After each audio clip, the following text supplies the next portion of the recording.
Hey everyone, it's Tracy Matthews of Flourish and Thrive Academy, and I'm here today with Erika Lyremark, the author of Think Like a Stripper, Business Lessons to Up Your Confidence, Attract More Clients, and Rule Your Market. Erika, thank you so much for being here today. Excited to see you. So good to see you, and I'm so excited to talk to you today because you are helping us and contributing to our Ramp Up Your Holidays sales course to talk about actually selling and getting the confidence to sell. So I wanted to talk to you today a little bit about building confidence in your selling skills and all that sort of stuff. So we'll get to that in a second. Is that cool? Yes, absolutely. We're not going to talk about recipes. No, I don't think we're going to talk about recipes today. Maybe some other time. Do you even cook? Do you cook? I told you my kitchen's really small. But do you cook? I'm not a cooker. I have a huge kitchen. I'm not a cooker. I put things in a blender and a toaster. Yeah, I do the same thing just because my kitchen is small, but I do like to cook if I ever have space. Like if I'm at my aunt's apartment, I'll cook, but okay, not here. Just easy things. One pot dishes. Yeah. Mac and cheese. So for those of you who don't know you, I just want to introduce you. So Erika is one of the people who was pivotal in kind of helping me switch my mindset and I was working with Erika right before I had one of my biggest months in sales ever. So I really believe in what Erika's doing, and I'm going to read her sort of scripted bio a little bit so you guys can find out a little bit more about her. She is a business confidence and sales expert who helps entrepreneurs go after what they want. And through her online program, the Daily Whip, which is the course that I took, Erika has helped hundreds of entrepreneurs, and yes, she has really helped hundreds of entrepreneurs, do amazing things like land book deals, score national press opportunities, and add multiple figures to their bottom line, which is what she helped me with. She's also the author of Think Like a Stripper, like I just said, business lessons to up your confidence and attract more clients to rule your market. She's originally from Minneapolis. She spent nearly a decade on the pole in Seattle while earning a degree in apparel design and women's studies before moving back to her home state to build a multi-million-dollar commercial real estate company with her father and to start the Daily Whip. And then I'll tell them where they can find you and stuff later. Is that cool? Yeah. All right. So Erika, thanks. Thanks. I love your story, first of all. And I love how you've leveraged your story to really rule your market because you're like one of the most awesome business coaches I've ever talked to. And now also a friend, which I feel honored to call you my friend. Yes, we are text buddies. We're text buddies. So one of the things that I wanted to talk to you about is, a lot of the jewelry designers that we work with, one of the things that commonly comes up is that they're kind of afraid of selling. So I wanted to ask you, what are some of your favorite little tricks or tactics to kind of overcome a fear of selling? Well, I think the thing about it is that you have to be really excited about what it is that you're selling, and you have to believe that there is a place in the marketplace for it. I mean, that's the first and foremost. So if you don't believe in your jewelry, you're screwed. Yeah. You are. Just go home, pull over the covers, and go work at McDonald's. So you really have to believe in your art. It really is art. And I think of some artists make millions and millions of dollars, and their stuff goes on auctions for millions and millions of dollars. Right. And it's because they believe in themselves, and they believe they've positioned themselves as the artist. And it comes that their art isn't necessarily better. I mean, I went to the Museum of Modern Art in New York, and I'm not an arty person, but really, seriously. Did you see the rain exhibit? No, there was an 8-hour line. Oh, okay. Sorry. But seriously, some of the stuff in here, I was like, come on, really? But it's in there, and it's fine, right? Because those people, they believed in themselves. They believe in themselves, and that's why people succeed in business, is because they really, really believe in themselves, and they're willing to go along with the ups and downs of that. And so that's the first and foremost, is that you really have to believe in yourself. And I think the other piece about it, as I think of a jewelry designer, is looking at the reasons why you don't believe in yourself or why you're nervous about it. And maybe some of the things is you haven't really owned your own style yet. You've learned the techniques, you know how to make things, but you haven't made it your own. And I think that's also a huge part of learning any craft, as we go through that period of, apprenticeship to whatever the next level is you have to you have to make something that your own. You have to know the basics, and then you have to make it your own. And that's the same thing in selling is understanding your style. And I think the other thing about selling is that it is a long-term process with anything, unless you're selling, hot dogs on a stick at a state fair. It's probably not too long. It was like, oh, that looks like a good hot dog. I think I'll eat that, Our Minnesota State Fair is very popular. Now I'm like, everything is on a stick, and I really want to go to the state fair. Do they have fried Oreos? They have fried everything. It's totally amazing. Funnel cakes. Funnel cakes always remind me of a state fair or Knott's Berry Farm in California. Yeah, it's like crazy. So, so thinking of it that way. So one of the things I think about, our relationship is that I haven't purchased anything from you yet. No.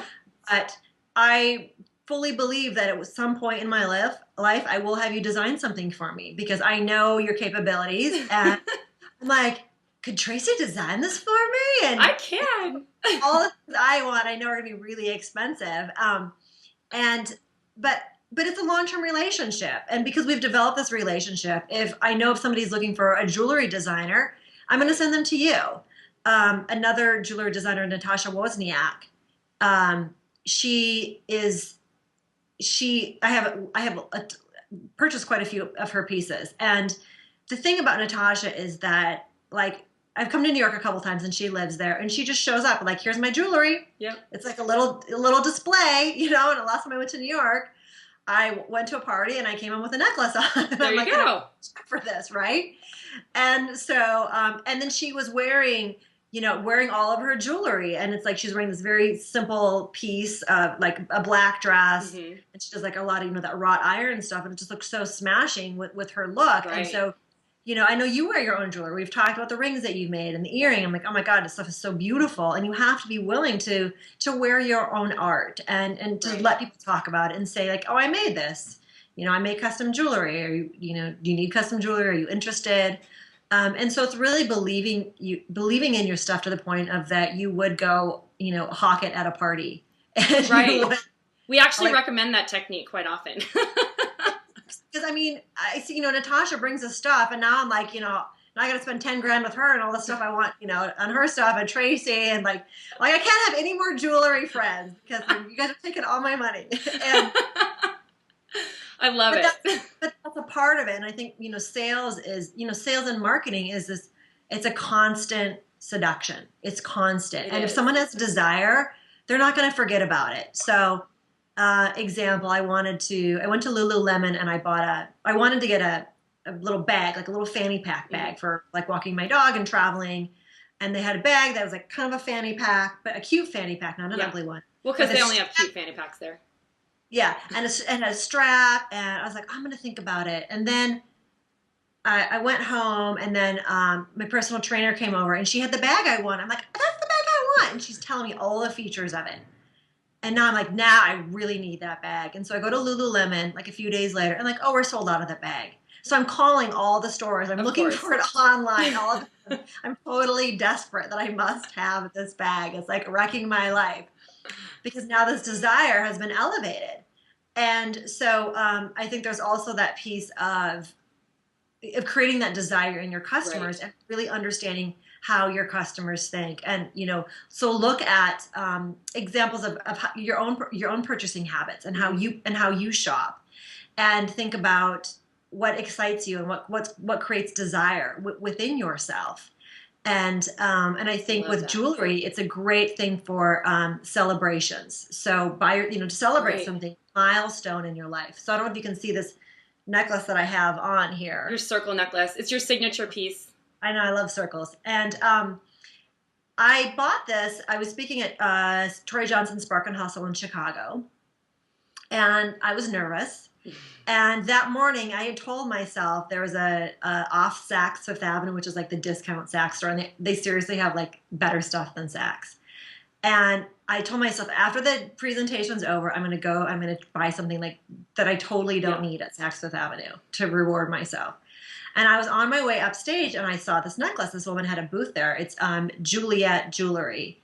And I was like, oh my God, I'm buying that when I get off stage, because it was like totally me. Like circles are totally me.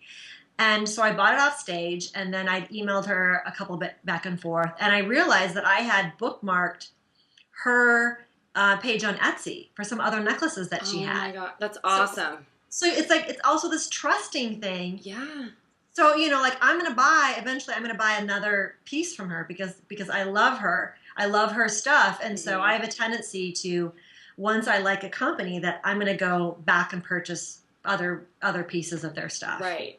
It's sort of like creating that desire, like you said, with the value and the features that you offer. I mean, jewelry features you could have features in your jewelry, I guess, if it had served maybe a couple purposes. Or I think the best feature of jewelry, though, is really like how it makes you feel. Because it's more. I feel like jewelry is such an emotional purchase, and you buy it because you're attached to it for some reason or another, or you like the design, or you like the person. Like, honestly, I think that the people who work with me come to me because it's me, because I've worked hard to build a level of trust.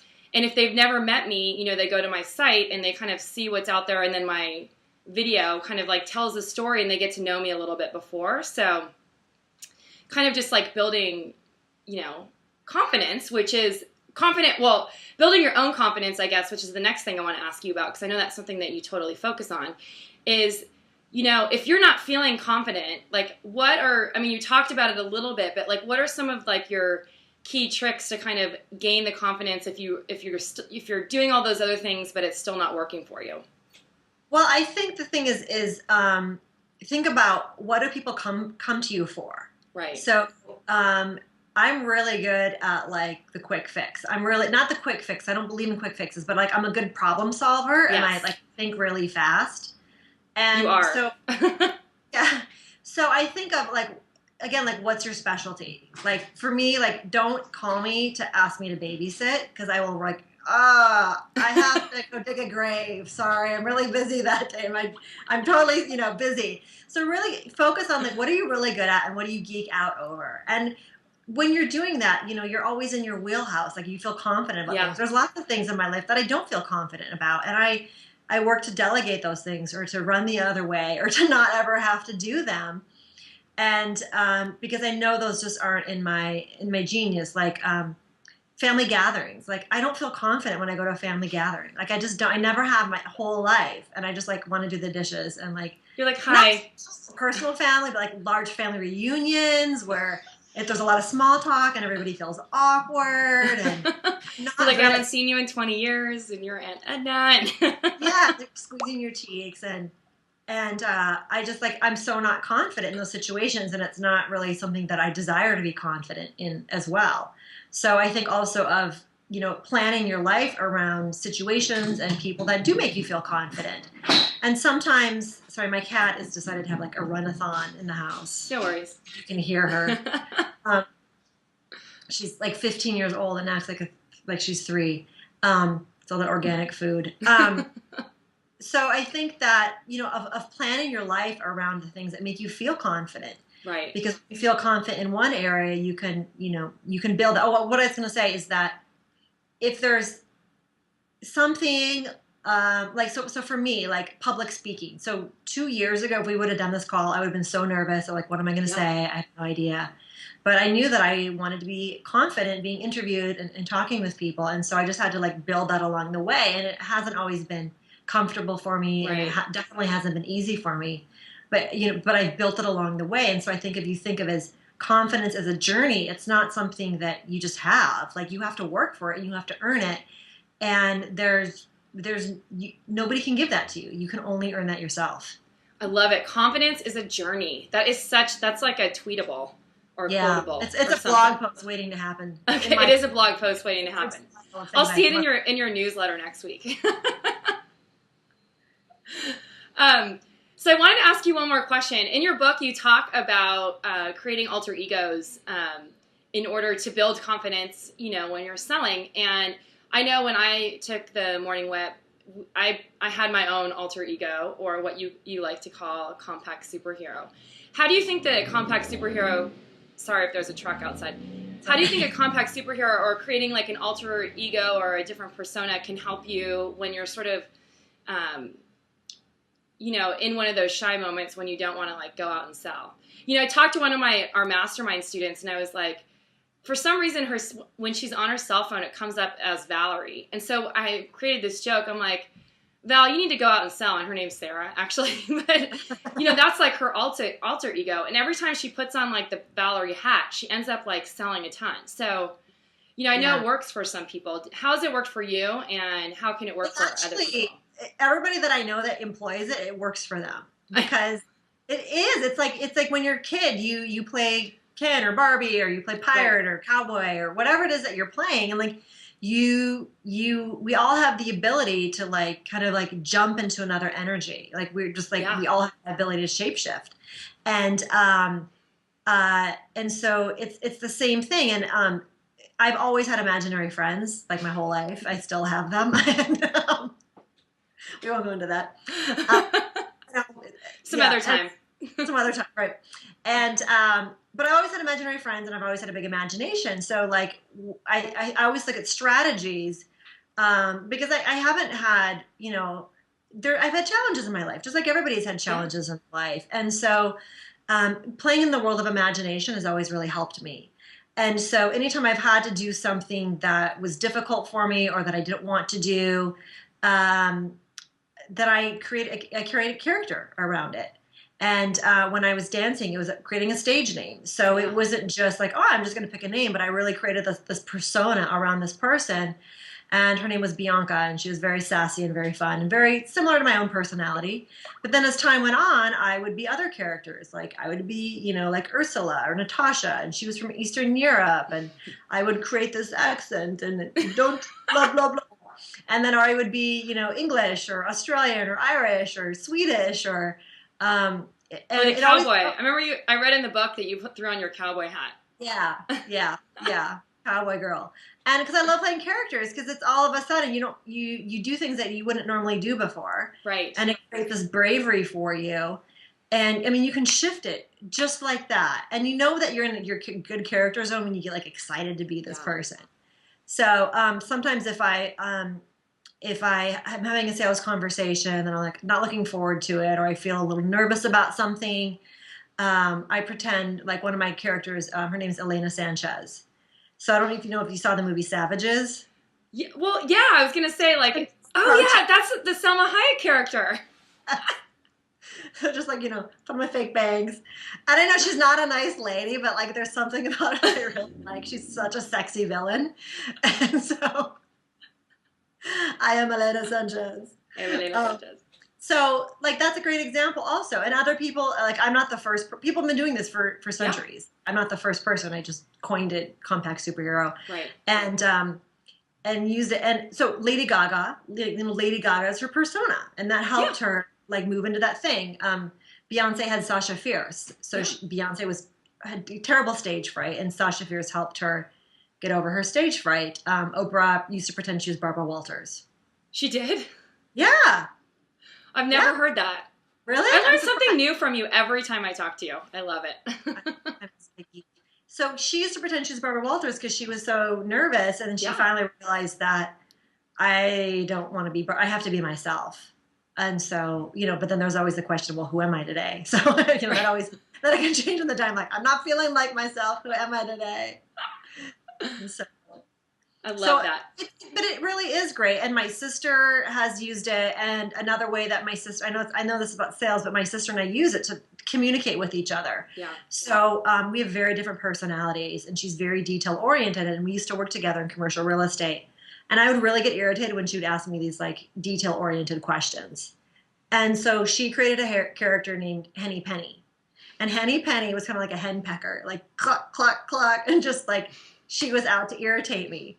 And then she'd be like, Erika, Henny Penny has a question for you.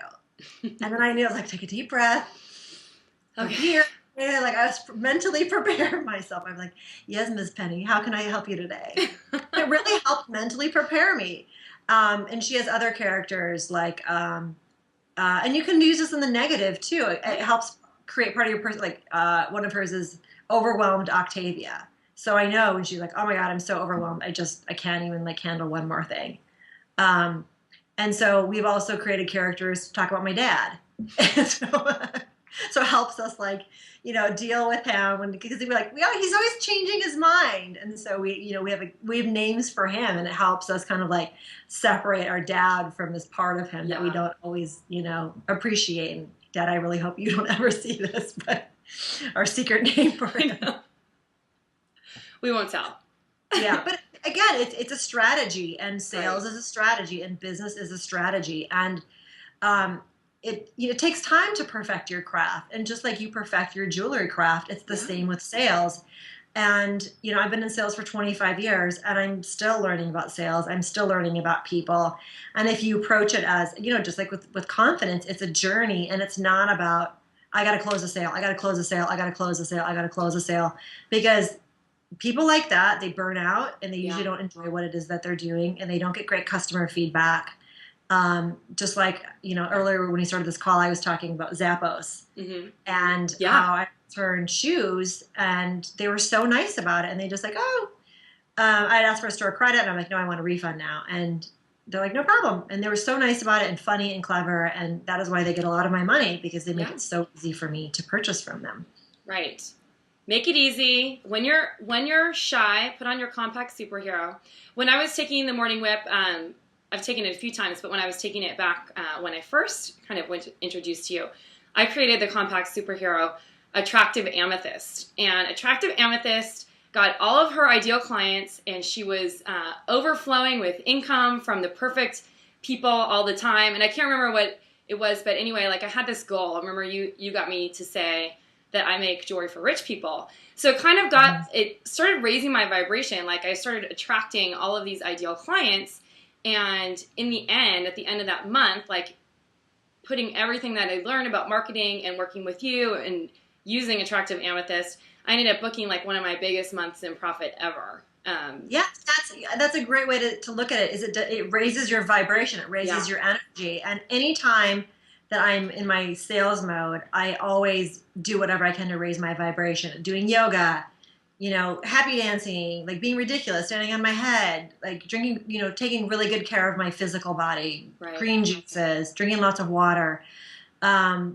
And because that's always going to help you sell. Like today, I had a Rolfing appointment, and I feel amazing today. My energy feels really good, and that's the place that you want to come from when you're selling. The other thing Absolutely. that the other thing that I want to say is that when you're in business, you're always selling, and so Yeah. you come to this concept of customers for life. It's not about the jewelry, the earrings that Mhm. the person purchased from you. It's about the whole process. It's like if there's a problem with the jewelry, if there's something that they don't like about it, Right. it's the whole experience. Sales is the whole experience. So you've come from this place of I'm always selling and always doing your best to whatever it is that's going on to make it right for the customer.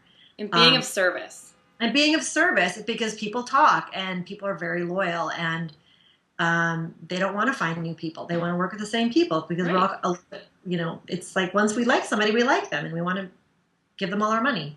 And it's so much easier to keep a customer than it is to find new Yes, customers. yes, Don't yes, you think? absolutely, absolutely. We know that. Erika, thank you so much for being here today. Can you tell us where we can find you and your book and all that goodness? Well, the best place is to go to dailywhip.com. TheDailyWhip.com. And below this, I'm going to put a link to of where they can purchase your book. And Yeah. I'll put a link to Daily Whip and all your handles and everything. So Yeah, and if you want more info on my site about my book, I have like a whole little mini site on my website. If you just go to like book, or you can just go to thinklikeastripper.com, and that'll take you to like my mini book site. awesome. Yay! Thank you so much. And it's great to have you. And I can't wait to be talking to you. I think it's in September. Yeah. Yeah, right? I don't know. We have them, it's scheduled sometime with Ramp Up Your Holiday Sales. Thank you so much, girl. Yay. Yeah. As always, it's awesome talking to you. And we'll see you in a month. Okay, perfect. Yay.